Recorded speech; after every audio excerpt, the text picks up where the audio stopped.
नाज़रीन अस्सलाम वालेकुम। प्रोग्राम आईना के साथ मैं हूं आपका मेज़बान राना अबरार खालिद। पाकिस्तान और आईएमएफ के नए आईएमएफ प्रोग्राम के लिए मज़ाकरात 14 अप्रैल से शुरू होने जा रहे हैं। वफाकी वज़ीर ख़जाना मोहम्मद औरंगज़ेब ने कहा है कि अब भी नए आईएमएफ प्रोग्राम के हुजूम के बारे में कुछ नहीं कहा जा सकता, क्योंकि जब तक मज़ाकरात शुरू नहीं होंगे इस हवाले से चीज़ें वाज़ेह नहीं होंगी। नाज़रीन, प्रोग्राम में आज हमारे साथ हैं मेंबर कौमी असम्बली मलिक गुल असगर खान, जो कि इस्तेहकाम पाकिस्तान पार्टी से ताल्लुक़ रखते हैं और हुकूमती इत्तेहाद का हिस्सा है। इनका ताल्लुक़ पाकिस्तान के ज़िला खुशाब से है। और इसके अलावा मारूफ जाने माने इकानोमिस्ट डॉक्टर फ़र्रुख सलीम हमारे साथ स्काइप पर मौजूद हैं, जबकि बीजिंग से डॉक्टर गुलाम समद हमारे साथ मौजूद हैं, जो कि एशियाई तरक्याती बैंक से ताल्लुक़ रखते हैं। नाज़रीन, आज हम अपने मेहमानों से ये जानने की कोशिश करेंगे। हमारे सामने 4 सवाल हैं। नंबर 1, पाकिस्तान को एक्सटर्नल अकाउंट यानी बैरूनी अदायगियों के दबाव का सामना करने के लिए और उसके हल के लिए बार बार आईएमएफ के पास क्यों जाना पड़ता है, क्यों आईएमएफ का दरवाज़ा बार बार खटखटाना पड़ता है। और दूसरा सवाल है, पाकिस्तानी मईशत बूम एंड ब्रस्ट के साइकिल से आखिर कब निकलेगी। हमारी जीडीपी 5 और 6% पर जाती है, बल्कि बाज़ औक़ात ऊपर भी चली जाती है, लेकिन 3-4 साल के बाद हम दोबारा 2% पर और 3% पर आ जाते हैं। नाज़रीन, आज का तीसरा सवाल है प्रोग्राम का, क्या अवाम को नए यानी मुतवक्के आईएमएफ प्रोग्राम के तहत मजीद सख्त फैसलों का इंतजार करना होगा। और चौथा हमारा सवाल है, क्या पाकिस्तान के पास आईएमएफ का कोई मुतबादल मौजूद है। डॉक्टर साहब, आप हमारे नाज़रीन को बताएं कि पाकिस्तान की मईशत के बुनियादी इश्यूज क्या हैं और उनका हल क्या है, खासतौर पर जो 4 सवाल मैंने आपके सामने रखे हैं इनके तनाजुर में। देखिए, एक चीज ज़हन में रखनी होगी कि आईएमएफ की कोई 78 साल तारीख है। जी डॉक्टर साहब, उसके पास कोई सक्सेस स्टोरी नहीं है। आईएमएफ का काम ये नहीं है कि जो मुल्क है जिसकी मईशत बीमार हो उसको तंदुरुस्त और तवाना कर दे। ये आईएमएफ के एजेंडे में नहीं है। आईएमएफ का जो एजेंडा है उसमें उसका मकसद ये है प्रमोशन ऑफ मॉनेटरी कोऑपरेशन दुनिया के। हम ये समझ पाते हैं कि हमारे मसाइल का हल जो है वो आईएमएफ के पास पड़ा है। अगर मसाइल का हल ढूंढना है तो हमें होम ग्रोन पॉलिसी चाहिए होगी। हमें खुद से डोमेस्टिक पॉलिसी जो है वो डेवलप करनी होगी, जो आईएमएफ के ऊपर डिपेंडेंट ना हो। देखिए, आईएमएफ का तो एक सादा किस्म का फॉर्मूला होता है। तो जिस मुल्क के पास जाता है वो उनको कहता है कि जी आप बिजली के रेट बढ़ा दें, आप गैस के रेट बढ़ा दें, आप इसका बोझ बढ़ा दें। इसका नतीजा जो है वो मजीद कमजोर मईशत निकलती है। जी डॉक्टर साहब, तो आईएमएफ के पास जाना जरूरी है, बिकॉज हमारे पास डॉलर्स के फुकदान है, डॉलर का फुकदान है। अगले 12 महीनों में कोई 22-23 अरब डॉलर की रीपेमेंट करनी है। तो इस वक्त तो जाना जरूरी है, लेकिन हमें अपनी कोई हमारी अपनी माशी टीम जो है उसको कोई होम ग्रोन पॉलिसी बनानी। डॉक्टर साहब, आपके नज़दीक क्या बेसिक इश्यूज हैं या बेसिक स्ट्रक्चरल रिफॉर्म्स क्या की जानी चाहिए कि हम ये जो एक सिलसिला है कि हर 5 साल बाद आईएमएफ के पास जाते हैं वेंटिलेटर की खातिर ऑक्सीजन लगवाने के लिए, तो इससे कैसे छुटकारा मुमकिन है। राना साहब, मैं आपको पिछले देखिए ये बातें, ये सवाल जो आप कर रहे हैं इसके जवाब हम कई सालों से देते आए हैं। जी डॉक्टर साहब, मैंने इसीलिए आपसे पूछा कि आप बेहतर जानते हैं। राना साहब, पिछले चंद हफ्तों की, चंद महीनों की अगर मैं कहानी आपके सामने रखूं जी, तो उम्मीद की किरण सामने आने लगी। पिछले चंद हफ्तों से जो पाकिस्तान का डॉलर बॉन्ड है जो आलमी मंडियों में ट्रेड होता है उसकी कीमत में मुसलसल इजाफा हो रहा है। अब पाकिस्तान के डॉलर बॉन्ड की कीमत में इजाफा क्यों होता है? इजाफे की वजह है कि उसकी डिमांड बढ़ गई है। यानी कि जो आलमी सरमायाकार है वो पाकिस्तान के बॉन्ड में इस वक्त इंटरेस्ट शो कर रहे हैं। उनको लग रहा है कि शायद कुछ बेहतरी आने वाली है पाकिस्तान की मईशत के अंदर, और उसकी वजह से हमारे डॉलर बॉन्ड की कीमत जो है वो चढ़ गई। इसी तरह लोकल अगर आप देखें कि कराची स्टॉक एक्सचेंज जो है वो कोई 76 साल पहले बना था, और पिछले चंद दिनों में उसने 76 साल की जो तारीख है उसको तोड़ा है और बुलंद तरीन सतह पे चला गया है। इसका मतलब ये है कि जो सरमायाकार कराची स्टॉक एक्सचेंज में, पाकिस्तान स्टॉक एक्सचेंज में इन्वेस्ट कर रहे हैं, उनको भी कुछ पॉजिटिविटी नजर आ रही, उनको कुछ उम्मीद की किरण नजर आ रही है। और ये मेरे नज़दीक जो इस्लाहाती एजेंडे की हम बात कर रहे थे पिछले 10, 15, 20 सालों से कि मुल्क में इस्लाहात लानी चाहिए, जो स्टेट ओन एंटरप्राइजेज हैं उनको निजकारी के बगैर कोई कोई चारा नहीं है, जी डॉक्टर साहब। महसूस ये हो रहा है कि वो उम्मीद की किरण कुछ सरमायाकारों को नजर आना लगी। डॉक्टर साहब, निजकारी के ऊपर मैं आपसे बात करता हूं, बल्कि आईएमएफ बल्कि एफबीआर की रिस्ट्रक्चरिंग का भी एक चल रहा है, उस पर बात करते हैं। इंजीनियर साहब, मलिक साहब, आप अवामी नुमाइंदे हैं और आपने लोगों को भी जवाब देना है 5 साल बाद, और मुल्क की मईशत के ऊपर भी आपकी गहरी नज़र है। तो आप इस हवाले से बताएं, क्या आईएमएफ प्रोग्राम में हमारी हुकूमत जा रही है तो जो ग्रोथ का इशू है, शरह नमू का, जब तक शरह नमू 4 से 5% तक नहीं होगी तो लोगों को आप क्या जवाब देंगे? लोगों के मसाइल कैसे हल होंगे? रोज़गार के मौके कैसे पैदा होंगे पाकिस्तान में?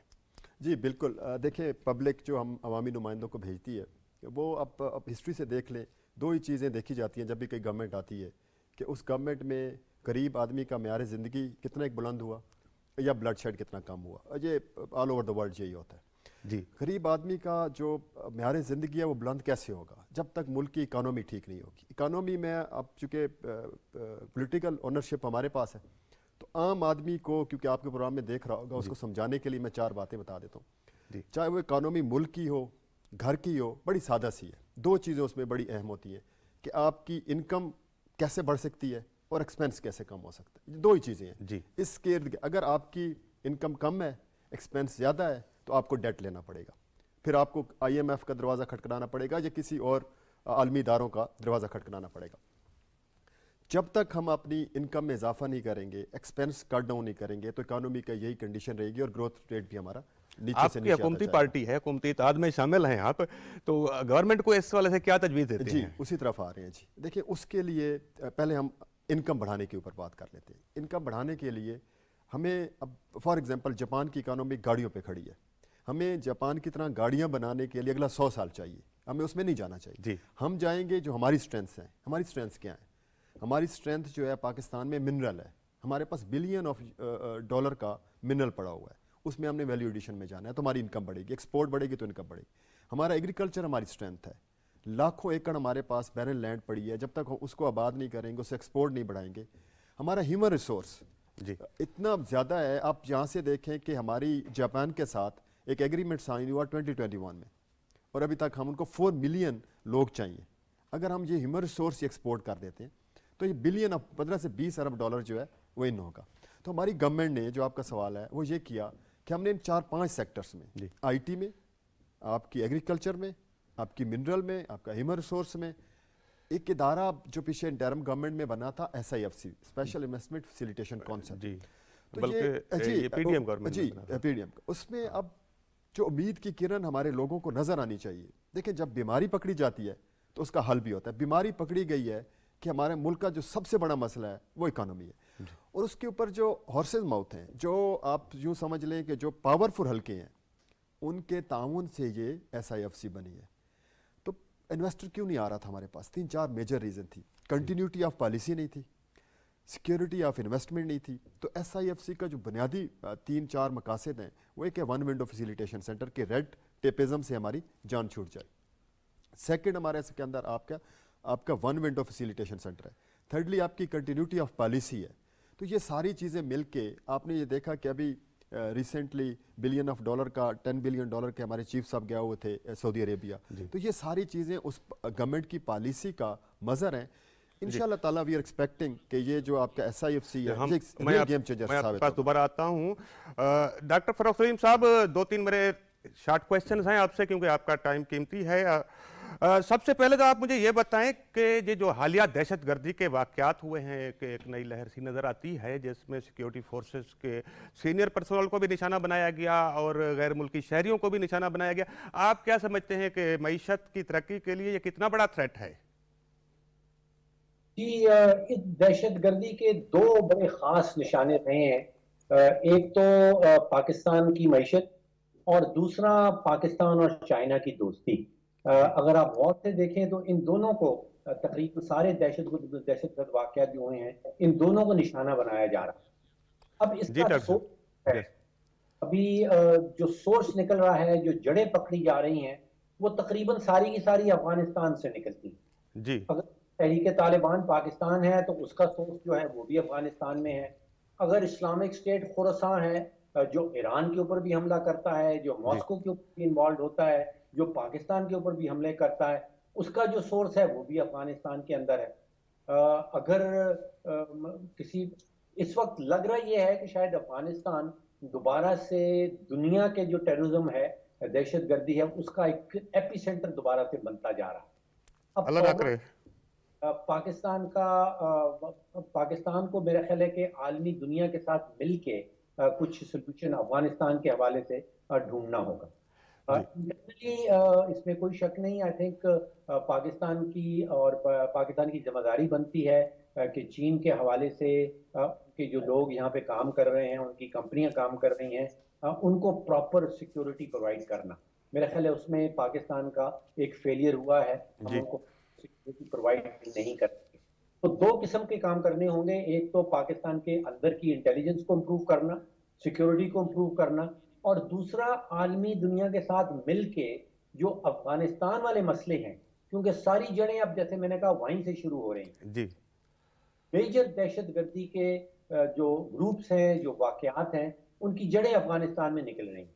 अब अफगानिस्तान के लिए पाकिस्तान ऑन इट्स ओन तो शायद इतना कुछ नहीं कर सकता। आलमी दुनिया के साथ मिलके, जिसमें मेरा ख्याल है कि इस वक्त अमेरिका भी इंटरेस्टेड है, जी रूस इंटरेस्टेड है, उसके ऊपर हमला भी हो चुका है, चीन भी इंटरेस्टेड है, तो किसी किस्म का आलमी इत्तेहाद बनाना हो। जी डॉक्टर साहब, हम लोकल इश्यूज पर आते हैं इकानमी के। गुज़श्ता बुध को आला सतह के इजलास में वज़ीर आज़म पाकिस्तान ने दो अहम मंजूरियां दी हैं। उनकी सरबराही में इजलास हुआ था। एक तो PIA की निजकारी के हवाले से 15 अक्टूबर तक PIA की निजकारी करने के मामले में, लेकिन मैं उस पर आता हूं। आप बताएं कि APR को, फेडरल बोर्ड ऑफ रेवेन्यू को जो रिस्ट्रक्चर करने का एक प्लान मंजूर किया गया है, इसके ऊपर आप क्या समझते हैं? क्योंकि ये तो मेरे सामने काफ़ी सारी चेंजेस हैं इसमें कि FBR को बेसिकली ख़त्म करके या डिवाइड करके एक फेडरल कस्टम बोर्ड और इनलैंड रेवेन्यू बोर्ड बनाया जाएगा, जो रेवेन्यू डिवीजन के मातहत होंगे और दोनों के अलग अलग DG होंगे। तो इसमें डॉक्टर साहब कुछ टारगेट्स बताए गए हैं कि सेल्स टैक्स और इनकम टैक्स की पाकिस्तान में चोरी होती है 3500 अरब रुपए। ये साबिक वजीर खजाना डॉक्टर शमशाद अख्तर साहिबा ने रिपोर्टेडली बताया उस इजलास में। और 600 अरब रुपए कस्टम ड्यूटी की चोरी, मतलब 4100 अरब रुपए। और टैक्स टू GDP रेशो 8.5% है। कहा गया कि ये बढ़कर इस इस्लाहात के नतीजे में 10.8% हो जाएगा और रेवेन्यू में 17% अगले माली साल के दौरान इजाफा एक्सपेक्ट किया जा रहा है। आप इसके ऊपर क्या समझते हैं? ये जो रिस्ट्रक्चरिंग प्लान है PR का, कितना कामयाब साबित हो सकता है? देखिए राणा साहब, पिछले कोई 20 सालों से 25 सालों से FBR की रिस्ट्रक्चरिंग की बात हो रही है, FBR के अंदर इस्लाहात की बात हो रही है, लेकिन वो रुक जाती है कहीं ना कहीं आके। खास तौर पे जो हुकूमती अफसरान इसमें इन्वॉल्व हैं, वो उसको कहीं ना कहीं जाके रोक लेते हैं। जी इस्लाइजेशन की बात होती है, वो भी रुक जाती है। अब SIFC का, जैसे अभी पहले जिक्र किया गया, ये मामला दोबारा से रोकने की कोशिश हो रही थी और SIFC के पास मामला गया है और SIFC अब जो है वो रेड टेपिज्म को दूर कर रही है और वो कह रही है कि FBR के अंदर इस्लाहात होना जो है वो निहायत जरूरी है। टैक्स के हवाले से मेरा मौक़िफ़ जरा सा मुख्तलिफ रहा है। जी मैं समझता हूं कि हमारा असल मसला जो है वो हुकूमती अखराजात हैं, हुकूमती खसारे हैं, वो टैक्स कलेक्शन नहीं है। अगर आज से 12 साल पहले आप देखें तो जो बजट के अंदर टैक्स कलेक्शन का हद था वो 1500 अरब का था, और जी इस साल का जो बजट है वो हमें हुकूमत खुद बता रही है कि हुकूमत 9400 अरब रुपए के टैक्सेस जो हैं वो इकट्ठे करने चली है। इसका मतलब है कि जी 12 सालों में टैक्स का हद जो है, जो टैक्स की कलेक्शन है, वो तो बहुत तेजी से इंप्रूव हुई। वो कहीं 1500 से 9400 पे पहुंच गई। जी मैं ये समझता हूं कि पाकिस्तान का हर बच्चा, बूढ़ा, मर्द और औरत किसी ना किसी शक्ल में टैक्स देता है। क्योंकि हमारा 70-80% टैक्स जो है डॉक्टर साहब टैक्स तो देते हैं, टैक्स तो मैं और आप भी देते हैं, लेकिन टैक्स पाकिस्तान में ये कहा जा रहा है कि जो जितना कमाता है उस हिसाब से टैक्स नहीं देता। और ख़ास तौर पर लग गया तो मैं आपसे रिटेलर के हवाले से भी सवाल करना चाहूँगा कि जो मौजूदा हुकूमत ने एक तजवीज़ अपनाई है कि रिटेलर से बिजली के बिलों पर टैक्स लिया जाए, क्योंकि ताजर भी तो पाकिस्तान में टैक्स नहीं देता। जो कमा रहे हैं वो टैक्स नहीं देते, जो कमा नहीं रहे वो टैक्स दे रहे हैं।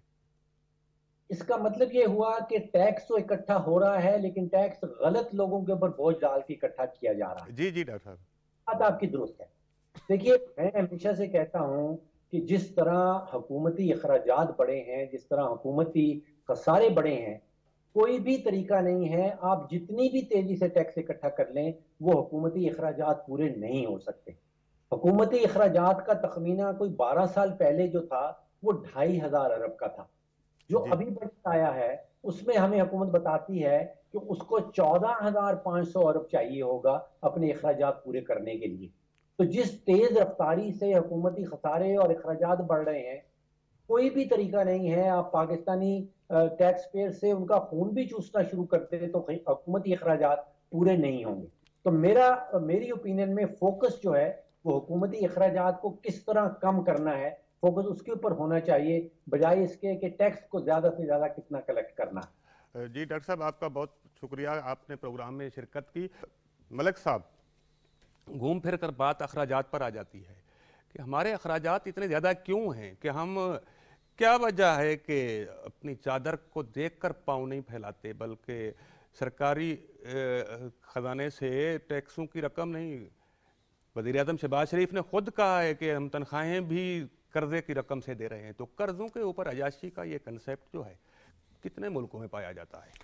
देखिए, कहीं भी नहीं पाया जाता, और ये पिछली गवर्नमेंट्स का जिम्मेदारी थी और इनको इस पे होश के नाखन लेने चाहिए थे। अब मैं आपको सिंपल एक एग्जांपल दे देता हूँ, PIA की, पाकिस्तान इंटरनेशनल एयरलाइन की जी, जो हर एक मिनट, अब हम इस प्रोग्राम में बैठे हैं, हर एक मिनट में 3 लाख रुपया PIA खसारा कर रही है। 1 घंटे के अंदर जो अभी गुजरेगा 1.25 करोड़, तो दूसरे मुल्कों के भी है ना। और 6 मंथ्स में जो है ये कोई राना साहब सिर्फ 6 महीनों में $60 बिलियन रुपीस कर रही है जी। लेकिन क्वेश्चन ये भी है कि नेशनल कैरियर हर मुल्क का है और वहां खसारा नहीं हो रहा, यहाँ क्यों हो रहा है? नेशनल कैरियर दुनिया ने ये बहुत पहले राना साहब रियलाइज कर लिया था कि स्टेट का काम नहीं है बिजनेस करना। ये हमें मानना पड़ेगा, दुनिया में स्टेट का काम अब ख़त्म हो चुका है। ये स्टेट का काम सिर्फ फैसिलिटेट करना है, रेगुलेट करना है और एक कंड्यूसिव इन्वायरमेंट देना होता है बिजनेसमैन को। आप बिजनेसमैन के हवाले करने हैं, बिजनेस जो है वो बिजनेसमैन का, यही PIA आप उठा के किसी बिजनेसमैन को दे दें, वहाँ पे देखिए एयर ब्लू है, प्राइवेट इदारा है, और सेरेन एयरलाइन है, और बाकी एयरलाइन सारी मुनाफे में चल रही हैं। तो ये PIA इसलिए खसारे में चल रही है। देखें, हमारे यहाँ एक पॉलिटिकल इन्वायरमेंट रहा है, हम स्टेट के इदारों को ओवर बर्डन कर देते हैं और उनके एक्सपेंसेस बढ़ा देते हैं, उनकी इनकम इतनी होती नहीं, एक्सपेंस बढ़ जाता है, फिर लीकेजेस होती हैं, जिससे ये तो अभी सफ़ेद हाथी हैं। देखिए, 60 अरब रुपए 6 महीने, गजब, 60 अरब रुपए और 120 अरब रुपए 1 साल का, यानी पिछले 5 साल में 500 अरब रुपए। कितने कॉलेज बन सकते थे, कितनी यूनिवर्सिटीज़ बन सकती थी, कितने हॉस्पिटल बन सकते थे, कितने इंस्टीट्यूशंस बन सकते थे। ये दुनिया में हम मजाक बन के अब रह गए हैं। अब हमारी गवर्नमेंट ने इसलिए तो ये SIFC बनाई है, हमारा पहला टारगेट इसको प्राइवेटाइज करना है PIA को। डॉक्टर साहब, आप ये बताएं कि इस वक्त जो मईशत को एक तो दहशतगर्दी के वाक़यात से ख़तरा है और दूसरा चीनी सरमायाकारी के हवाले से थोड़ा बताएं आप, क्योंकि बीजिंग में स्टेशनड हैं। CPEC की बहाली और चीनी सरमायाकारी के हवाले से अभी हाल ही में वफाकी वज़ीर मनसूबाबंदी व तरक्की एहसन इकबाल की सरबराही में एक चाइनीज़ इन्वेस्टमेंट कमेटी भी बनाई गई है। तो इसके कितने रोशन इम्कानात मौजूद हैं? बहुत शुक्रिया सर। मेरे ख्याल में जो CPEC की ओवरऑल जो कैपिटलाइजेशन है वो बहुत ही इंपॉर्टेंट है हमें समझने के लिए।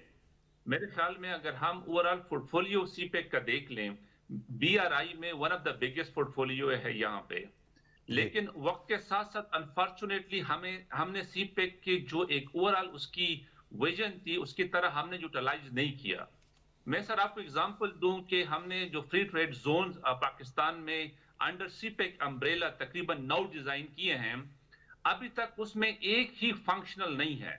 जो हमने पूरा जो ओवरऑल इंफ्रास्ट्रक्चर वो हमने दे दिया, लेकिन उसकी जो फ्री ट्रेड जोन्स हैं, मिसाल के तौर पे हमारे पास पख्तूनख्वा में रशकई है, बाकी सूबों में एक एक हमने दे दिया है। अनफॉर्चुनेटली वो फंक्शनल नहीं है। सर होना ये चाहिए करंट गवर्नमेंट को प्रायोरिटी बेसिस पे, देखिए हमारे जो बुनियादी प्रॉब्लम है इकोनॉमी का, उसमें एक जो बुनियादी प्रॉब्लम है वो है हमारे एक्सपोर्ट्स का। और मेरे ख्याल में ये राइट टाइम है कि हम सीपेक को अच्छे तरीके से यूटिलाइज कर दें एक्सपोर्ट पर्पस के लिए।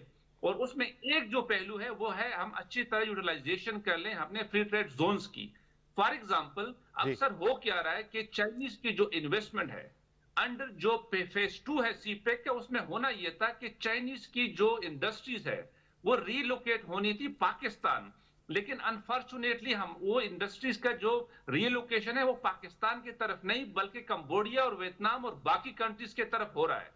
तो एक जो वो एक टेम्पटेशन होता है। डॉक्टर साहब ये गालबन आप 2018 की बात कर रहे हैं जब सीपेक का सेकंड फेज शुरू होना था और 9 SEZ बनने थे, तो वो काम वहीं पर रह गया और इवन के जो पहला SEZ शुरू होना था रशकई खैबर पख्तूनख्वा का, वो भी नहीं शुरू हो सका था। सर अभी देखिए ना रशकई लिटिल बिट उसमें जो है ना डेवलपमेंटल काम हो रहा है, लेकिन अगेन इतना स्लो है कि आप देख लें कि अभी तक डेवलपमेंटल फेज में है और अभी तक भी जो हमारे उनके इनोसीज और फेडरल गवर्नमेंट के इश्यूज हैं वो भी खासकर यूटिलिटी के हवाले से अभी तक कमिटमेंट की हद तक है, कुछ डेवलपमेंट वहां पे हुई है। मैं कहना ये चाह रहा हूं कि इन पैरेलल सर इसी टाइम में अफ्रीका में चाइनीज इन्वेस्टमेंट गई, वहां पे फ्री ट्रेड जोन डेवलप हो गए और वहां से अब एक्सपोर्ट हो रही है पूरी दुनिया को अफ्रीकन नेशन से। लेकिन हम पाकिस्तान के जितने भी ये जो जोन्स थे उससे अभी तक हम प्रोडक्शन तो क्या उसको अभी डेवलप भी नहीं कर सके। तो कहना सर ये चाह रहा हूं कि सीपेक के ओवरऑल जो कैपिटलाइजेशन है उसको हमें रियलाइज करना चाहिए और उससे हमें फायदा लेना चाहिए। और एक्सपोर्ट का जो एक बुनियादी मसला है मेरे ख्याल में हमारे लिए एक अच्छी अपॉर्चुनिटी है कि हम इसके थ्रू एक्सपोर्ट्स को बढ़ा सकें। और बाकी सर जो अभी हमारे कोलीग्स ने डिस्कस कर दिए हैं फंडामेंटल इश्यूज हैं, और उसमें एक जो फंडामेंटल इश्यू है एक्सपोर्ट के हवाले से वो हमारे तकरीबन स्ट्रक्चरल इश्यूज हैं, एनर्जीज के इश्यूज हैं, वो जो तकरीबन हमसे अभी तक रिजॉल्व नहीं हुए। यहाँ पे सर चाइना में कॉस्ट ऑफ प्रोडक्शन एनर्जी की सबसे लोएस्ट है, फिर बाकी रीजन में आप देख लें कितनी लोएस्ट है। हमें सर सीपेक से यह फायदा लेना चाहिए कि ट्रांसफर ऑफ टेक्नोलॉजी हो जाए, ट्रांसफर ऑफ इंडस्ट्रीज हो जाए और जो डॉक्टर साहब प्रोडक्शन है वो कम मुझे एक ब्रेक लेना है। नाज़रीन, मईशत को अपने पांव पर खड़ा करना है तो बरामदात में इजाफा करना होगा, उसके बगैर चारा नहीं। यहाँ पर हम एक ब्रेक लेते हैं और मिलते हैं ब्रेक के बाद।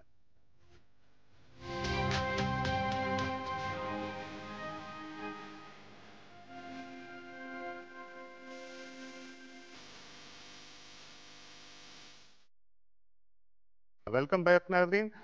बिलाशुबा किसी भी मुल्क की मईशत बरामदात में इजाफा किए बगैर अपने पांव पर नहीं खड़ी हो सकती। मलिक साहब, एक तो हमारे वो हैं ट्रेडिशनल सेक्टर्स हैं बरामदात के, टेक्सटाइल हो गया, फलां हो गया फलां। एक वो सेक्टर हैं जहां पर कैपेसिटी बहुत ज़्यादा है लेकिन नज़रअंदाज हो रहे हैं। ना तो गवर्नमेंट कोई फोकस कर पाई, ना उनके ऊपर इन्वेस्टमेंट हुई, ना तो फाइनेंशियल चैनल मोबिलाइज किए गए और ना मार्केटिंग हो सकी हमारी प्रोडक्ट की। ऐसे कौन कौन से शोबे हैं? जी राना साहब, देखिए मैं तो इसको क्रिमिनल नेग्लिजेंस कहूँगा जो पिछले 70-75 साल से इस मुल्क के साथ ज्यादती हो रही है। अभी मैं आपको एक छोटी सी मिसाल देता हूँ। जिमस्टोन एक सेक्टर है, कीमती पत्थर हैं। इंडिया की एक्सपोर्ट उसमें 45 बिलियन US डॉलर है एक साल की। हमारे पूरे मुल्क की जो बरामदात हैं 45 अरब डॉलर। 45 अरब डॉलर। और हमारे पूरे मुल्क की आप इसका अंदाज़ा वॉल्यूम का लगाएं वो तो 25-30 बिलियन US की गिर्द घूमती हैं। और इंडिया के पास अपना जिमस्टोन नहीं है, वो हमारा जिमस्टोन यहाँ से थेफ्ट होके जाता रहा है और इस पर वैल्यू एडिशन करते रहे। वो सूरत और अहमदाबाद उनकी एक जगह है। ना उनके पास रूबी है, ना उनके पास एमरल्ड है। हमारे पास सिस्टम 200 मिलियन कैरेट रूबी का डिपॉजिट है, कोई 90 मिलियन कैरेट जो है वो सवात में एमरल्ड का डिपॉजिट है। और ये प्रीशियस स्टोन है, लाइक 4 दुनिया में प्रीशियस स्टोन होते हैं, एमरल्ड, रूबी, सफायर और डायमंड। अच्छा, अब सिर्फ इसी सेक्टर में हम रिफॉर्म्स कर लें तो आपका जो है वो 5 to 10 बिलियन US ये इजीली इसके अंदर कर सकता है। इस पे हमारी गवर्नमेंट ने इंशाल्लाह ताला इनिशिएटिव लिया है। इसके ऊपर we are going to establish one authority, gem and jewellery export development authority, वो हम बनाने जा रहे हैं इंशाल्लाह ताला। उससे ये होगा, उस रिफॉर्म से ये होगा। पहले भी प्रपोजल आई थी, वो प्रपोजल हमने दी थी। और उसमें मेरी तरफ से ये हमारे ब्रेन चाइल्ड था, और हम एक जिम एंड ज्वेलरी सिटी भी बनाना चाह रहे थे जो इस्लामाबाद में होगा, फिर इसको हम रिप्लिका करेंगे गिलगित में। हमारे 3 जो हैं वो सूबे इसमें रिच हैं, हमारा GB है, गिलगित बल्तिस्तान है, KPK है और कश्मीर है। इसमें हमारे पास बहुत ज़्यादा पोटेंशियल है। पंजाब में भी मिनरल काफ़ी हैं। नहीं, मैं जिमस्टोन पोटेंशियल की बात, जिमस्टोन की बात कर रहा हूँ। अच्छा, इसमें ये है, अब इसमें हमारे पास 10 to 20 बिलियन $US का एक्सपोर्ट का पोटेंशियल है। चूँकि ये जिमस्टोन एक ऐसी चीज़ है जो आप यहाँ से अंदाज़ा लगाएं कि हमारा कश्मीर का 2-4 साल पहले अमेरिका में ऑक्शन हुआ है जो कि थेफ्ट होके गया, $60 मिलियन का, जिसकी कोई साइज़ अनार के दाने जितना था। इस तरह कि आपका मिनरल पड़ा हुआ है पंजाब के अंदर, आपका ह्यूमन रिसोर्स है, आप ह्यूमन रिसोर्स एक्सपोर्ट करें। जापान इज नीडिंग 4 मिलियन हमारे साथ बीजिंग से डॉक्टर गुलाम समद साहब मौजूद। डॉक्टर साहब, आप क्योंकि चाइना में हैं, चाइना के एक्सपीरियंस को करीब से देखा है, आप देख रहे हैं कि पाकिस्तान में एक मईशत का सबसे बड़ा मसला है कास्ट ऑफ प्रोडक्शन का। चाइना ने मैसिवली अपनी प्रोडक्ट्स की, अपने प्रोडक्शन के शोबे में, खासतौर पर एग्रीकल्चर शोबे में भी कास्ट ऑफ प्रोडक्शन को नीचे लाया है, और ये CPEC के सेकंड फेज का हिस्सा भी था। तो इस पर काम नहीं हो सका। आप क्या तजवीज़ कर सकते हैं हुकूमत को कि कास्ट ऑफ प्रोडक्शन कैसे नीचे लाई जाए ताकि हमारी एक्सपोर्ट कम्पिटिटिव साबित हो दुनिया की मार्केटों में? देखिए सर, बुनियादी बात अगर मैं यहाँ से शुरू करूं कि जब मैं प्लानिंग कमीशन में था 2005 में, तो हमने उस वक्त एक्सपोर्ट स्ट्रेटजी फॉर पाकिस्तान बनाई थी, और उस वक्त हमारा प्लान था कि बाई तकरीबन 10-15 तक हमारे जो टोटल एक्सपोर्ट्स की प्रोजेक्शन थी अराउंड $40 बिलियन थी। तकरीबन मेरे ख्याल में 20 साल गुजर गए, और अनफॉर्चुनेटली वो जो स्ट्रेटजीज हैं, बाकी डॉक्यूमेंट बने, और नए काफी डॉक्यूमेंट्स विजन 2030 और बाकी का पार्ट भी रहा। सर जी, जो बुनियादी मसला पाकिस्तान का है वो हमें इंप्लीमेंटेशन की तरफ जाना होगा। यहां पे जो आप सर बात कर रहे हैं कास्ट ऑफ प्रोडक्शन की, देखें मैंने एग्जांपल दी आपको एनर्जी की, एक बुनियादी फंडामेंटल एलिमेंट्स है कास्ट प्रोडक्शन के लिए। अब यहां पे मैं जिस घर में रह रहा हूं सर, मैंने तकरीबन 200 RMB घर की मैं बात कर रहा हूं, 200 RMB दिए हैं, और 4 महीने हुए अभी तक मेरा बिल खत्म नहीं हुआ। तो कहना ये इसी तरह सर, जो गैस मैंने यहाँ पे तकरीबन 300-400 RMB पे अभी तक मैं वहां इस पे रह रहा हूं। कहना ये चाह रहा हूं सर कि कंपेटिटिव एनवायरनमेंट को बनाने के लिए रीजन में आपको कास्ट ऑफ प्रोडक्शन और खासकर एनर्जी पे, अब एनर्जी में देख लें जो पाकिस्तान में एक सिग्निफिकेंटली मैसिव रिफॉर्म्स की जरूरत है, और ये जो गर्दिशी कर्जों की डिस्कशन हम रोज करते हैं, ट्रिलियंस तक सर हमारी गर्दिशी कर्जे पहुंच गए हैं, उसमें अंदर फिर एक सिग्निफिकेंट रिफॉर्म्स की जरूरत है। वो बेशक प्राइवेटाइजेशन के फॉर्म में हो, वो पब्लिक प्राइवेट पार्टनरशिप के फॉर्म में हो, उस पे हमें काम करना होगा। तो एक सर यहाँ पे चाइना ने जो सबसे इंपॉर्टेंट काम किया है, बाकी इंफ्रास्ट्रक्चर को छोड़ के एनर्जी के हवाले से काफी अच्छा यहाँ पे इन्होंने काम किया है। दूसरी सर यहाँ पे जो इन्होंने बहुत ही इंपॉर्टेंट काम है वो है टारगेटेड। आप देखिए सर, आपने खुद एग्जांपल दी टेक्सटाइल सेक्टर की। टेक्सटाइल की तकरीबन हमारी बिगेस्ट जो एक्सपोर्ट की कंट्रीब्यूशन अराउंड 60% तक आ जाती पाकिस्तान से, लेकिन ऑन द अदर हैंड आप देख ले कि वो हमें रेवेन्यू जनरेशन में कितना दे रहे हैं और उनको हम सब्सिडीज कितने दे रहे हैं जी। यहाँ पे हर सेक्टर को सर, एक्सपोर्ट के सेक्टर को टारगेट दिया जाता है एनुअली कि ये आपका टारगेट है और इसको आपने अचीव करना है। तो अनफॉर्चुनेटली पाकिस्तान में जिस तरह मैंने एग्जांपल दी, 20 साल से मैं देख रहा हूं पाकिस्तान को, हम वो टारगेट्स वगैरह नहीं फिक्स कर सकते।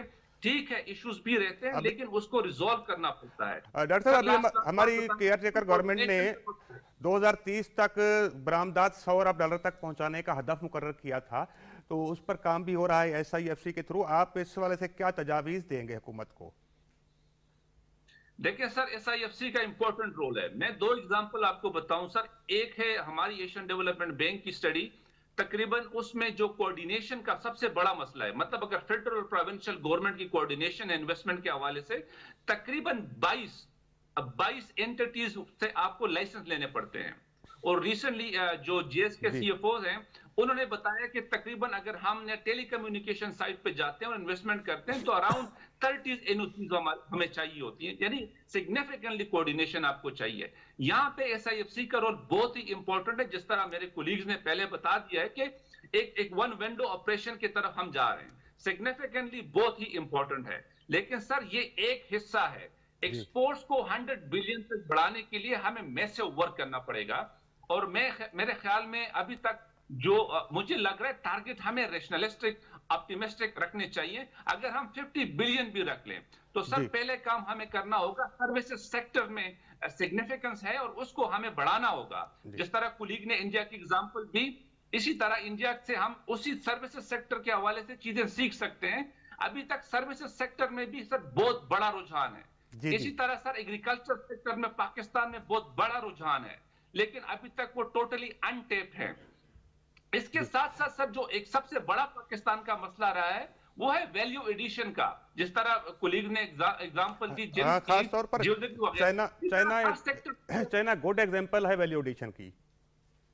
एग्जैक्टली सर, यहाँ पे देख लेना सर, मतलब मैं आपको आप जाए इंडस्ट्रीज में, यहाँ पे फिर मैं आपको अंदाजा हो जाएगा मैं डॉक्टर साहब मैं आपको यहाँ जरा रोकूंगा। मलिक साहब से पूछते हैं कि ये जो 20-22 एनओसीज हैं, इनका ये मसला कैसे अब SIFC से हल होगा? और इन्वेस्टर तो चाहता है वन विंडो ऑपरेशन हो ना, जो भी आकर पाकिस्तान में इन्वेस्ट करता है, या लोकल इन्वेस्टर है या बाहर से आने वाला है, वो तो वन विंडो ऑपरेशन चाहता है। हमारे बहुत सारे इदारे पहले भी बन चुके हैं, तो SIFC अब इस वाले से क्या स्ट्रेटेजी होगी और आप क्या समझते हैं? जी, इसीलिए तो इस गवर्नमेंट ने इसके ऊपर फोकस किया हुआ है। देखें, आफ्टर 18th अमेंडमेंट ये हुआ कि फॉर एग्जांपल मैंने आपको 5 सेक्टर्स बताया SIFC के मेजर, जिसमें इन्वेस्टमेंट आ सकती है और जो एक्सपोर्ट ओरिएंटेड भी है या इंपोर्ट को भी कम कर सकते हैं, इंपोर्ट बिल को। अच्छा, वो सारे के सारे डिवाइडेड है। मतलब आप एग्रीकल्चर को देख लें तो वो सूबों के पास चला गया, आप मिनरल को देख लें तो वो सूबों के पास चला गया। अच्छा, हर मुल्क में होता है। अच्छा, अब इसकी कोऑर्डिनेशन जो आपके इन्वेस्टर, इंटरनेशनल इन्वेस्टर आ रहा है, वो हमेशा फेडरल के ऊपर आके टैप करता है, वो आपके बोर्ड ऑफ इन्वेस्टमेंट के पास जाएगा। अब इसके लिए जो बनाया गया एक मैकेनिज्म, वो आम आदमी को आम जुबानों में समझा देता हूँ। उसके लिए एक SIFC का इदारा बना दिया गया, उसमें जो भी इन्वेस्टमेंट आती है उस पर सूबे को प्रपोजल जाती है। फिर एक आपकी एपेक्स कमेटी बनी हुई है। एपेक्स कमेटी में सारे चीफ मिनिस्टर्स बैठ रहे हैं, सारे चीफ सेक्रेटरीज बैठ रहे हैं, इवन आर्मी चीफ उसके अंदर बैठ रहे हैं, और वहाँ पे जो भी प्रोजेक्ट जाता है वो अब तक जो रेट ऑफ सक्सेस रहा है वो अप्रूव होकर निकलता है। तो SIFC इसके लिए रियल गेम चेंजर इंशाल्लाह ताला साबित होने जा रहा है। और ये रेड टेपिज्म, जिस तरह उन्होंने 22 लाइसेंसेस की बात की, आप जरा थोड़ा हमारे नाज़रीन को अपने ज़िले के और अपने हल्के के बारे में भी बताएं कि आप क्या प्रोजेक्ट्स आप प्रपोज करने जा रहे हैं गवर्नमेंट को। और खुशाब ज़िला और नूरपुर थल की तहसील, जहां बड़ी खूबसूरत लैंड है, वेरी ब्यूटीफुल लैंड, तो वहां आप क्या जो मिनरल्स हैं, ख़ास तौर पर जितने बड़े रिसोर्सेज हैं, इनको डेवलप करने और इससे फ़ायदा उठाने, एक्सपोर्ट को बढ़ाने के लिए क्या प्रोजेक्ट आप लेकर? जी बिल्कुल, हमने खुशाब में भी आप समझे कि चाइनीज़ मॉडल जो है रिपीट करने की बात की। भी चाइना से हमारे दोस्त बात कर रहे हैं। चाइना ने क्या किया, जहाँ पे सुइयाँ अच्छी बन रही थी उन्होंने सुइयों को शेयर डिक्लेयर कर दिया, जहाँ पे जहाज़ अच्छे बन सकते उन्होंने जहाज़ों का। जी, तो बेसिकली उन्होंने लोकल जो आपका रिसोर्स था उसको टैप किया। खुशाब जो है, कहते हैं क्लस्टराइजेशन। जी, क्लस्टराइजेशन। अब इसमें हमारे खुशाब में 2 तहसीलें हैं जी, तहसील कैदाबाद जो मेरे हल्के में, और तहसील नूरपुर था, मोस्ट बैकवर्ड तहसील है। ऐसी जगह अभी वहाँ पे भी इंसान और जानवर पानी एक जगह पीते हैं, बहुत बैकवर्ड एरिया है पंजाब का, जहाँ बिजली भी नहीं है। उसके लिए अभी हमने 3 मेगा प्रोजेक्ट्स जो है मैंने SIFC के फॉरम में प्रेजेंट भी किए हैं। नंबर 1 मैंने एक किया है मिनरल इकोनॉमिक कॉरिडोर। ये बेसिकली हमारे पास साल्ट रेंज है जो खुशाब और मियाँ वाली को कनेक्ट करती है। इसके साथ हमने कोई हमारा इंपोर्ट बिल है $1 बिलियन का केमिकल का, इंडस्ट्रियल केमिकल, जिसमें कास्टिक सोडा, सोडा ऐश, तो उसमें रॉ मटेरियल जो होता है वो साल्ट है, बस साल्ट हमारे पास है। Cement industry export oriented industry है, अगेन उसका रॉ मटेरियल लाइमस्टोन होता है, वहाँ मौजूद है। गिलास इंडस्ट्री, उसके लिए सिलिका सैंड है वो। तो ये कोई 32 इंडस्ट्रीज के लिए हमने इसका नाम रखा है mineral economic corridor. We are going to announce इंशाल्लाह ताला soon as a special economic zone. और ये कनेक्टिविटी भी ये रोड की होगी, आपका जो साउथ KP के है ये नॉर्थ पंजाब के साथ कनेक्ट होगा। एक और प्रोजेक्ट हमने दिया है, ये थल का आपने एरिया बताया, ये कुछ 26 लाख एकड़ है। ये 90 किलोमीटर बार 190 किलोमीटर है, 3-4 डिस्ट्रिक्ट इसमें आते हैं। 26 लाख एकड़? जी, इसमें खुशाब का एरिया आता है, इसमें लिया आता है, इसमें आपका आगे मुजफ्फरगढ़ तक जाते हैं, और बैरन लैंड पड़ी हुई है इसमें नीचे, क्योंकि इधर से इंडस गुजर रहा था, इधर से झेलम, तो ये पानी कनेक्टिविटी है, तो बेस्ट वाटर रिजर्वायर वहाँ मौजूद है। मैंने कॉन्सेप्ट दिया जी थल ऑर्गेनिक फूड पार्क का। आपको चाइना में बड़ी डिमांड है ऑर्गेनिक फूड की। ऑर्गेनिक फूड मतलब वहाँ पे 10 साल खाद ना लगी हो, तो ये सदियों से इसको खाद नहीं लगी। अच्छा, अभी हम बात कास्ट ऑफ प्रोडक्शन, हमारा कैपिटल है, अब इसको कैपिटलाइज कैसे करेंगे, आज तक किसी ने सोचा नहीं। अच्छा, अब कास्ट ऑफ प्रोडक्शन की बात कर रहे थे हमारे भाई, कास्ट ऑफ प्रोडक्शन हम नहीं कम करेंगे तो कभी भी एक्सपोर्ट नहीं बढ़ सकी। ये जो अब मैंने ऑर्गेनिक फूड पार्क का कॉन्सेप्ट दिया है, इसमें कास्ट ऑफ प्रोडक्शन कैसे कम हो रही है। फर्टिलाइजर्स में वैसे माइनस हो जानी है, पानी मौजूद है ज़मीन में, सिर्फ हमने किसान को सोलर देना है और उस एरिया को, रीजन को हमने गवर्नमेंट ने डिक्लेयर कर देना है ऑर्गेनिक फूड पार्क। तो ये हमने वहाँ पे किया है। खुशाब में एक तीसरा प्रोजेक्ट हमने किया है। अब मरी चौक हो जाता है, पंजाब का वाहिद हिल स्टेशन है, तो tourism is also part of SIFC। तो सर्दियों में भी चौक होता है, गर्मियों में हमने सून वैली टूरिज्म सिटी का कॉन्सेप्ट दिया है इस गवर्नमेंट ने इंशाल्लाह ताला। उस पर भी हमारे SIFC में हमने एक प्रेजेंटेशन दी है, इंशाल्लाह उस पर भी काम शुरू हो गया हुआ है। उम्मीद है कि इंशाल्लाह ताला हम बहुत जल्द इसको एक मरी की रिप्लेसमेंट सून वैली टूरिज्म सिटी के नाम से इंशाल्लाह ताला करने जा रहे हैं। तो ये हमारे प्रोजेक्ट्स हैं। डॉक्टर गुलाम अहमद साहब, लास्ट क्वेश्चन आपसे, बैरूनी अदायगियों का जो दबाव है इसको हम कम करते करते मजीद कर्जे ले रहे हैं।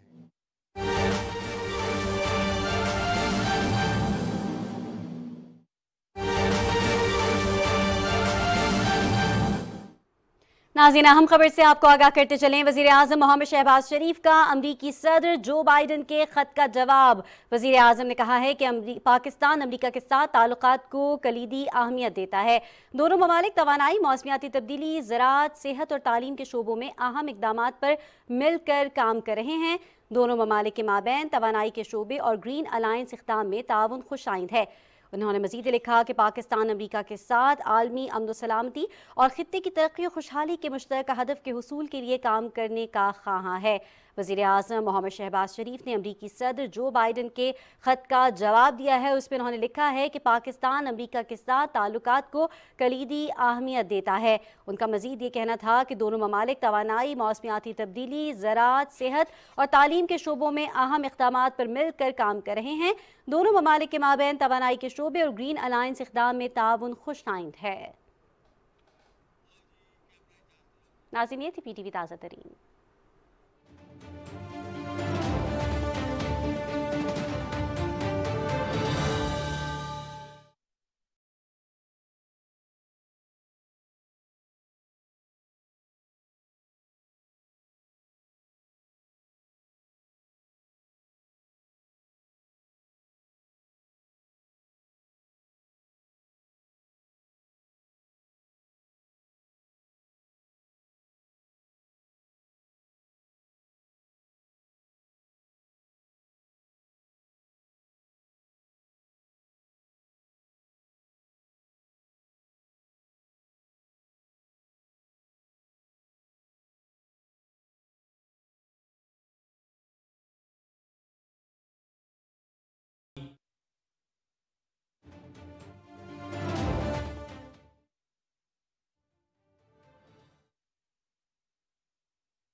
कर देना ऑर्गेनिक फूड पार्क। तो ये हमने वहाँ पे किया है। खुशाब में एक तीसरा प्रोजेक्ट हमने किया है। अब मरी चौक हो जाता है, पंजाब का वाहिद हिल स्टेशन है, तो tourism is also part of SIFC। तो सर्दियों में भी चौक होता है, गर्मियों में हमने सून वैली टूरिज्म सिटी का कॉन्सेप्ट दिया है इस गवर्नमेंट ने इंशाल्लाह ताला। उस पर भी हमारे SIFC में हमने एक प्रेजेंटेशन दी है, इंशाल्लाह उस पर भी काम शुरू हो गया हुआ है। उम्मीद है कि इंशाल्लाह ताला हम बहुत जल्द इसको एक मरी की रिप्लेसमेंट सून वैली टूरिज्म सिटी के नाम से इंशाल्लाह ताला करने जा रहे हैं। तो ये हमारे प्रोजेक्ट्स हैं। डॉक्टर गुलाम अहमद साहब, लास्ट क्वेश्चन आपसे, बैरूनी अदायगियों का जो दबाव है इसको हम कम करते करते मजीद कर्जे ले रहे हैं, क्या इस तरीके से ये मुमकिन होगा? सर देखें, बहुत ही मुश्किल है और मेरे ख्याल में वो कहते हैं ना इंग्लिश में कि बिगर पाई है, लेकिन उसका जो एक स्मॉल पाई जो सजेशन होगी वो यही है कि हमें फॉरेन एक्सचेंज को बढ़ाने हैं। और सर फॉरेन एक्सचेंज के लिए आपके पास जो बुनियादी कंपोनेंट है वो एक्सपोर्ट है। जब तक आप एक्सपोर्ट पे काम नहीं करेंगे, और मेरे जो कोलीग्स बता रहे हैं कि टारगेटेड अप्रोच बेशक लो स्केल से हो जाए, आप उसको फिर इन्हांस कर लें। लेकिन अगर अदरवाइज सर यही होगा कि जब तक आपकी एक्सपोर्ट्स नहीं बढ़ेगी, जब तक आपके पास फॉरेन डायरेक्ट इन्वेस्टमेंट नहीं आएगा मुल्क में, आप किसी विशियस काइंड ऑफ सर्कल में चलते रहेंगे। और जो डेट का बर्डन है सर, देखें ये पाकिस्तान के लिए अनफॉर्चुनेट है कि तकरीबन टोटल रेवेन्यू में से मेरे जो डेट और प्रिंसिपल को मिला के 1995% हमारे उसमें चले जाता है। तो सर टोटल रेवेन्यू का जब आपका 1995% चला जाता है तो आपके साथ रहता कितना है?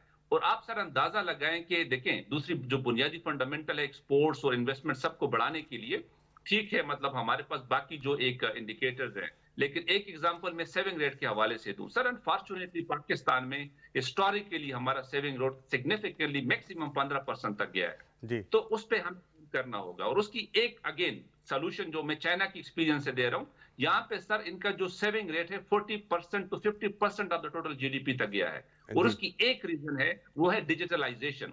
वो डिजिटलाइजेशन की वजह से सर टोटली कैशलेस इकोनॉमी है, और ना सिर्फ उनको यहां फायदा दे रहा है सेविंग रेट को एनहांसमेंट में, बल्कि जितने भी हमारे टैक्सेशन के रिफॉर्म्स हैं, स्मगलिंग्स हैं, टैक्स फैसिलिटेशन के रिफॉर्म्स हैं, वो उसमें सिग्निफिकेंटली वो काम आ रहा है। तो सर हमें इस विशियस सर्कल से निकलने के लिए सिग्निफिकेंट इन्वेस्टमेंट इस स्टेज पे चाहिए डिजिटलाइजेशन पे, और वो सारे सेक्टर्स में होना चाहिए। अदरवाइज ये जो डेट वाला और ये जो विशियस सर्कल है सर, देखें सर, जब हम प्लानिंग कमीशन में थे 2005-6 की मैं बात करूं, डेट लिमिटेशन एक्ट था उस वक्त, और मेरे ख्याल में अभी भी है कि टोटल जो आपका डेट है वो 60% नहीं होना चाहिए, लेकिन हमारे जो टोटल डेट और लाइबिलिटीज है उसको क्रॉस कर चुके हैं। तो सर मतलब ठीक है ये सारी बातें, लेकिन हमें एक टारगेटेड अप्रोच के साथ, चाइना में यहाँ पे लोकल गवर्नमेंट को एंगेज करके, लोकल गवर्नमेंट यहाँ पे फुल मतलब उसकी एक से है, उसके पास फिस्कल जो है एक पावर है, उनको एंगेज करके यहाँ पे टारगेटेड अप्रोच के साथ वो चाहते हैं। पाकिस्तान में हमें जिस तरह कोलीग्स बता रहे हैं,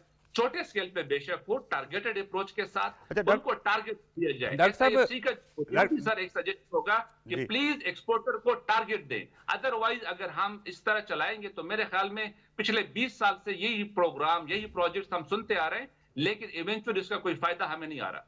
जी डॉक्टर साहब, बिलाशुबा बरामदात बढ़ाने के लिए इन्वेस्टमेंट की ज़रूरत है, और यहाँ पॉलिसियाँ होती हैं गवर्नमेंट की, वो बदलती रहती हैं, पॉलिसियों का तसलसल कायम नहीं रहता, जिसकी वजह से इन्वेस्टर का कॉन्फिडेंस शेक होता है। आप क्या समझते हैं, इन्वेस्टर का कॉन्फिडेंस बहाल करने के लिए मजीद क्या करना होगा हुकूमत को? देखिए बिल्कुल आप सर सही कह रहे हैं। जब भी हम एक्सपोर्टर्स से, बिजनेसमैन से मिलते हैं, बुनियादी उनका फंडामेंटल क्वेश्चन यही होता है कि यार आप हमें श्योरिटी दे सकते हैं कि आपका जो टैक्स रेट होगा अगले 5 साल में नहीं बढ़ेगा, हम उनको नहीं दे सकते। तो वो जो श्योरिटी है वो बहुत ही इंपॉर्टेंट है। लेकिन साथ साथ सर देखिए जो आपके फंडामेंटल मैक्रो इकोनॉमिक्स इंडिकेटर्स हैं, पॉलिसी रेट देख ले पाकिस्तान में करंटली 22% पे है। 22% पे कौन इन्वेस्ट करेगा पाकिस्तान में? इसी तरह आप देख लें सर, मतलब जो स्ट्रक्चर जो टैक्स के ओवरऑल प्रोविंसेस और फेडरल लेवल पे तकरीबन रेशनलाइजेशन की सिग्निफिकेंस हमें चाहिए। इंडिया ने rationalisation of taxation across the region जो है प्रोविंसेस में किया है। बाकी सब जगह आपने स्टार्ट किया था फारूक साहब से रिगार्डिंग दहशतगर्दी, एक बहुत ही इंपॉर्टेंट फैक्टर है फॉरेन डायरेक्ट इन्वेस्टमेंट को अट्रैक्ट करने के लिए। अगर हम उस पे काम नहीं करेंगे, जिस तरह वाकयात रिसेंटली लाहौर में हुआ वो हलवा वाला, इसी तरह फैसलाबाद में एक बंदे को जलाया गया, सर ये देखिए फंडामेंटल फैक्टर्स हैं, हमें इस पे काम करना होगा। बिलाशुबा इकॉनमी परसेप्शन पर चलती है, और खास तौर पर इन्वेस्टर जो है ना वो परसेप्शन देखता है। मलिक साहब बताएं कि ये ठीक है सारी बातें ये आप कर रहे हैं, बट आपका ज़िला भी बहुत पसमानदा है, बहुत सारे मतलब पाकिस्तान का एक अक्सरीती एरिया जो है वो पसमानदा एरियाज पर मुश्तमिल है। लोगों की तो आज की ज़रूरियात हैं, लोग जिस तरह महंगाई का सामना कर रहे हैं, बेरोज़गारी है, नए रोज़गार के मौके नहीं पैदा हो रहे, तो बेचैनी बढ़ रही है। आप फिर ऐसे वाक़यात भी देख रहे हैं, लोग खुदकुशियाँ करते हैं या क्राइम बढ़ते हैं, तो फौरी हल क्या है हुकूमत के पास? देखिए फौरी हल तो मैसिव रिफॉर्म्स आपको करनी पड़ेंगी, जिसे कहते हैं जंगी बुनियादों के ऊपर काम करना पड़ेगा, तब जाके रिफॉर्म्स। देखें हम अब तक यही करते आए हैं कि हम शॉर्ट टर्म्स गोल रखते रहे, हमें शॉर्ट टर्म गोल्स की वजह से हम आज जहाँ तक पहुँचे हैं। एडहॉक पॉलिसी, इसको जब तक हमने लॉन्ग टर्म पे नहीं जाएंगे तो तब तक कुछ भी नहीं कर सकेंगे। देखें बड़ा सादा सा फार्मूला है, एक्सपोर्ट बढ़ानी है। एक्सपोर्ट बढ़ाने के लिए क्या करना पड़ेगा? आपको इन्वेस्टर का कॉन्फिडेंस विन करना पड़ेगा। कॉन्फिडेंस का विन कैसे करेंगे? जैसे SAFC इज़ वन फोरम, फिर कास्ट ऑफ प्रोडक्शन के ऊपर आप मिनिमाइज़ करें। हम जब तक ये माफियाज बैठे हुए हैं, जो आपके ऑयल माफियाज हैं, ये आपके बिजली के माफियाज हैं, इनको गवर्नमेंट कंट्रोल करेगी इंशाल्लाह ताला। फिर कास्ट ऑफ प्रोडक्शन जब बढ़ेगी, जब हम आपकी ग्रीन एनर्जी पे जाएंगे। आप चाइना की दोस्त ने मिसाल दी, चाइना ने क्या 3 गॉर्जियस डैम बनाया, उन्होंने पूरी चेंज कर दिया आपने पूरी डायनामिक्स। इंडिया ने क्या किया? डैम बनाए। आपके पास तेल से महंगा पानी है जो ये हमारा इंडस रिवर का है, झेलम रिवर का है, इसके ऊपर हमें 30,000 मेगावाट एक के ऊपर है, 1 लाख मेगावाट एक के ऊपर है। फिर हमारे पास विंड एनर्जी की बेस्ट कॉरिडोर्स मौजूद हैं। फिर हमारे पास आपके ये सोलर के ऊपर हैं। अच्छा, फिर हम इमीडिएटली जो आपके ये बिल कम कर सकते हैं, इंशाल्लाह ताला हमारी गवर्नमेंट इस पर तजवीज़ भी दे रही है कि हम अपने घरों का जो बिल है इसके ऊपर आप बड़ा जैसे कहते हैं कस्टमाइज रेट के ऊपर, नॉमिनल रेट के ऊपर सोलर दे दें। और जैसे ऑस्ट्रेलिया का मॉडल था, ऑस्ट्रेलिया ने आपके सोलर का दिया तो वो बिजली एक्सपोर्ट होना शुरू हो गई। मलिक साहब, आप जानते हैं कि यहाँ पर मंसूबे कॉपी करके लाए जाते हैं, जब कॉपी करते हैं तो वो फिर इम्प्लीमेंटेशन सही तरह, पिछली हुकूमत ने जो 2018 में कायम हुई थी, यही जो सोलर का एक शुरू किया था, एक पॉलिसी बनाई थी, उस पर अमल ही नहीं हुआ। मामला कोर्ट तक चला गया कि पता चला जो बिजली कंज्यूमर बना रहा है अपने घर पर सोलर लगाकर, वो आइस को ले रहा था 5 रुपए पर यूनिट, और जो बिजली आइस को उसको दे रहा था वो 18 रुपए थी उस वक्त। तो मतलब ये जब इस तरह की पॉलिसी बनाएगी गवर्नमेंट तो वो क्या वर्क करेगी? वो देखिए, एक यूनिट कभी भी ठीक नहीं हो सकता। जैसे दोस्त ने, कोलीग ने कहा कि ओवरऑल आपको चेंजेस लाना पड़ेंगी। ये नहीं हो सकता कि आप एक रिफॉर्म करेंगे तो बाकी रिफॉर्म्स नहीं करेंगे। आपको ये जब एक रिफॉर्म करते हैं फिर ओवर, फॉर एग्जांपल आप सिर्फ सोलर में रिफॉर्म नहीं कर सकते, सिर्फ हाइड्रो में नहीं कर सकते। देखिए, आप एक प्रोजेक्ट शुरू करते हैं, वहाँ पे जाके शुरू हो जाता है। वक्त की किल्लत है। थैंक यू डॉक्टर गुलाम समद साहब, आपका भी बहुत शुक्रिया, आपने टाइम दिया, प्रोग्राम में शिरकत की। और डॉक्टर फ़रूख सलीम साहब हमारे साथ थे, उनका भी बहुत शुक्रिया। नाजरीन, कुछ अच्छी खबरें शुरू हुई हैं। इंटरनेशनल मार्केट में पाकिस्तान के डॉलर बॉन्ड का रेट बढ़ गया है, जो पहले कोई नहीं ले रहा था। ये एक पॉजिटिव साइन है। और उसके साथ साथ पाकिस्तान स्टॉक एक्सचेंज में तेज़ी भी मईशत की तरफ के लिए एक पॉजिटिव साइन है और एक अच्छी खबर है। इसी अच्छी खबर के ऊपर, इस नोट पर आपसे इजाज़त चाहेंगे। अगले इतवार को फिर मिलेंगे। अल्लाह हाफिज़।